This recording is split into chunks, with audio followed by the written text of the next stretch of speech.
अपने गुरु के पास जाकर 3 छात्रों ने उनसे पूछा, गुरुजी, बुद्धि और ज्ञान में क्या अंतर है?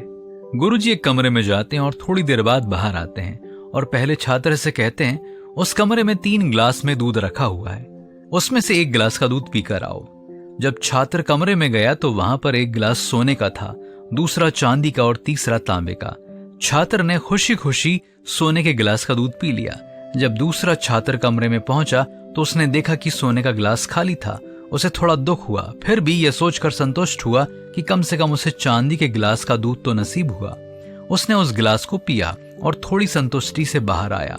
जब तीसरा छात्र कमरे में जाता है तो देखता है कि सोने और चांदी का गिलास खाली पड़े हुए हैं। इसे देखते ही वह आग बबूला हो जाता है, परंतु गुरुजी की आज्ञा का पालन करना उसका कर्तव्य था, इसलिए तांबे के गिलास का दूध पीकर दुखी मन से बाहर आया। गुरुजी तीनों को बुलाकर पूछते हैं कि क्या आप तीनों ने दूध पिया? पहला छात्र अत्यंत खुश होकर कहता है कि गुरुजी, मैंने सोने के गिलास का दूध पिया और मैं बहुत ही सौभाग्यशाली हूँ।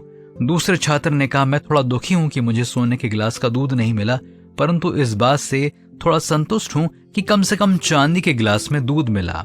तीसरा छात्र बहुत ही दुखी मन से कहता है, गुरुजी, मैं बहुत ही दुर्भाग्यशाली हूँ, मुझे तांबे के गिलास का दूध पीने को मिला। गुरुजी ने तीनों की बात सुनकर कहा, मैंने तीनों गिलास में एक ही नाप से गाय का दूध भरकर रखा था।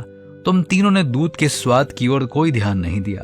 तुम तीनों ने केवल गिलास के मूल्य की ओर ही अधिक ध्यान दिया। बर्तन की ओर ध्यान देना केवल बुद्धि कहलाता है और बर्तन के अंदर रखी हुई चीज की ओर ध्यान लगाना ज्ञान कहलाता है। ज्ञानी लोग बर्तन के अंदर के व्यंजन की खूबी और गुणों के बारे में अधिक ध्यान देते हैं, बर्तनों की ओर ध्यान बिल्कुल नहीं देते। ज्ञानी लोगों को अगर मिट्टी के बर्तनों में भी रखा खाना परोसा जाए तो वे आनंद से उसमें भोजन करते हैं। नीति वचन 18:15 में लिखा है, समझ वाले का मन ज्ञान प्राप्त करता है और बुद्धिमान ज्ञान की बात की खोज में रहते हैं। तो क्या ज्ञान देने वाले प्रभु से हम ज्ञान की प्राप्ति के लिए प्रार्थना करेंगे?